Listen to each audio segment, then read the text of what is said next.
What's the obsession with driving through water here? Like everywhere. Everywhere you go, you're driving through water. Yeah. He just wants you to be the wet boy. Here we go again.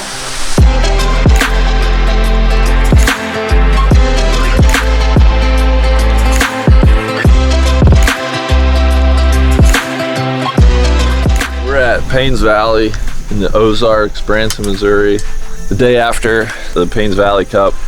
I'm not sure anybody's ever completed 18 holes hitting 18 cups from the one-up tees, so I believe there's a course record in play for whoever should go low in our group. Myself, yourself, What's up, boys? Matt, and Al. Guys, let the course record chase begin. Yep. Yes, sir. Let's do it.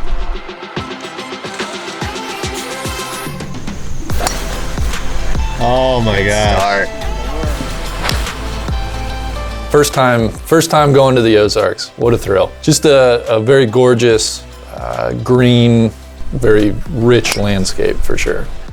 So the history at Payne's Valley, it actually just opened in 2020. I got to go out there for the public opening, which was the Payne's Valley Cup. A couple things to know about Payne's Valley is it's the very first public access Tiger Woods design. That obviously carries a lot of cachet in and of itself. And then obviously the name, Payne's Valley, is named after Springfield native, very popular golfer Payne Stewart, who spent a lot of time in Missouri and is obviously a very important figure, not only in Missouri golf, but American golf. And this is a tribute to his legacy. The golf course is a lot. I think it's important to understand how they build it and how they're marketing the golf course. It is Tiger's intent, the team's intent is to make a course that is playable and accessible to all skill levels. So the first thing you have to understand is there are going to be massive, massive fairways. It is just a big ballpark in the truest sense of the word. It is a lot of land, it's spread out.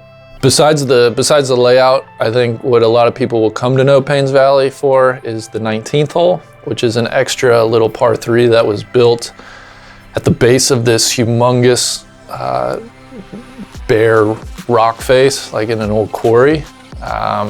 It's like a par 3 over water to this island green.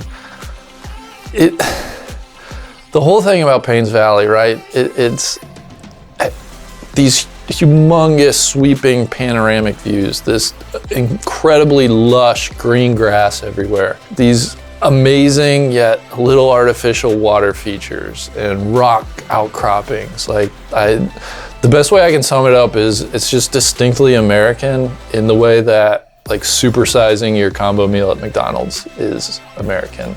Like it's a lot, man. And so, you know, that's going to be some people's cup of tea. There's certainly nothing understated about the golf course. But from a playability standpoint, it certainly checks that box. Unless you catch a water hazard, which there are a few, you're going to be in play, you're going to find your ball. It's not an easy walk. I don't think it's a walkable course, really. It's going to be a cart course, which is a bit of a shame, but just getting you across all their property, it's a necessity. There is some long grass though. Absolutely.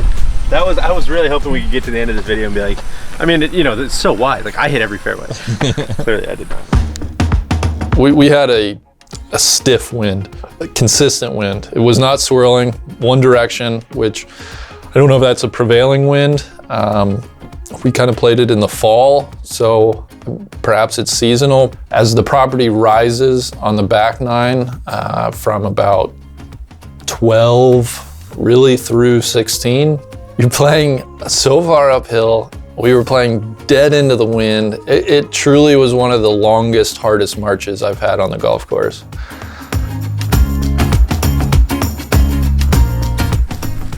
There is a little trouble up there, but you can't shank it. There are some good golf holes out there. The front nine was more enjoyable, and maybe that's just because it was more level terrain and some more downhill or downwind holes. 4 was a nice, handsome par 5, kind of a true 3-shotter, this green that's kind of set into the landscape, and you have to clear a water hazard. So I really liked 4. 5's a par 3 then. That requires a very good shot. It brings a lake into play. There are a lot of fun pin positions and distances that they can set that hole up. And then just a lot of, I don't know if they're outstanding par 4s, but just a lot of fun par 4s then on the front that, you have this wide canvas of fairway, and the greens have some slope and undulation, and it'll just be, where people want to try to place their golf ball to give them the best angle into the green. That's kind of the theme throughout the course. I think 10 is a par 3 to start the back 9. Will stand out in people's minds. It's downhill par 3 to a small green that's really protected by, again, another little lake on the left, and kind of have some rock outcropping on the right. Just the way they've built it, again, it just is very visually striking, I guess, and not really in like a natural beauty sort of way. What was your favorite hole? Gosh, besides 19, the fun par 3 to end it. I think number 4, that par 5, it requires a good drive. You got to fit it a little blind spot over the crest of the fairway between bunkers, and then this really wide layup area that you can kind of pick where do you want to be for your little wedge shot into the green, and that will depend on where they've put the flag. A lot of things that kept me interested playing number 4, I think was probably my favorite hole there. That might be your course record holder. Ah! Unfortunately for me, DJ clipped me, so I had no shot at the course record. I think I shot, and this is bad, I threw away the card. I think I probably shot 90, 91. I got my teeth kicked in on that stretch on the back 9. Really wanted to quit there for a couple holes. It was not good. It was punishing, but I think at the time, it had to be one of the 10 best scores ever recorded on the course, so that's cool. Cups for Big Randy. Course record 94. Gosh, my lasting memory of Payne's Valley. It's a cool story, right? With the Tiger angle in honoring Payne Stewart. I think the course fits in well for Big Cedar Lodge. Like Big Cedar Lodge is just, it's like an adult outdoor playground. It's just, I feel like tons of like bells, whistles, things that will trigger you visually. And the course is the same way. It's, hey, check out this view, and oh my God, look at all this humongous fairway, and did you see that water feature? And oh my God, look at this rock outcropping. Did you play the 19th hole? I think it's gonna take some time to really develop a character to the course and like a spirit to the course. I think things are gonna be pretty superficial for a little while. And that's honestly a little bit by design even. But glad I got to see it. It'll always stand out to me. Honestly, that 19th hole is bananas.